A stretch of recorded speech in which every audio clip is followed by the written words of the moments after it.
Hello mga ka-home bakes! Share ko lang sa inyo itong cake na talagang sumubok sa pasensya ko.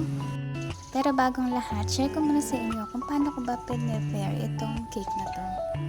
So bago ko nga nilagay yung red icing, nilagyan ko muna siya ng base na white na chinil ko muna for 6 hours para kapag nilagay ko na tong red ay hindi sila maghahalo or hindi sasama yung white na base natin.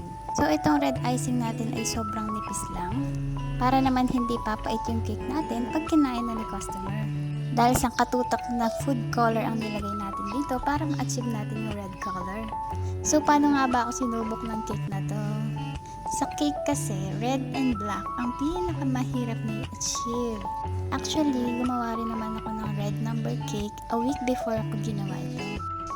And Petraco red ang ginamit ko and achieve ang red color. Napakadali lang. Pero nung magre-restock na ako ng Petraco red, out of stock na lahat sa baking supplies. Kaya wala akong no choice. Chef Master ang ginamit ko, which is super red and Christmas red. Kasi yun lang naman ang available. So yun na nga, hinalo ko na sa 1 cup of icing yung super red, isang bote ng super red, and then nirest ko for 24 hours. My gosh, day, red-orange pa rin siya. So dinagdagan ko pa nga siya ng Christmas red, nakalahati ko na yung bote, pero ayaw pa rin yung mag-red. Na-stress na talaga ako at naiiyak na talaga ako dahil parang gusto ko nang sumuko dahil syempre ayaw ko naman na red-orange yung i-deliver ko sa customer, diba?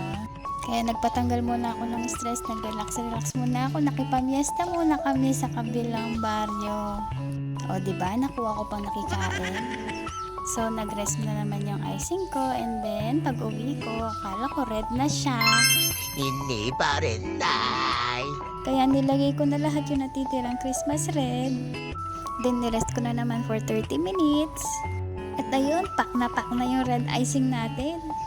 So all in all, 2 bote nalagay natin which is super red and Christmas red na Chef Master. Sa black wala naman masyado naging problema kasi konti lang naman yung ginamit natin sa black. Ito nga pala yung pinakauna kong red round cake. At sobrang saya ko dahil successful siya. Kahit na ang dami kong stress sa cake na to.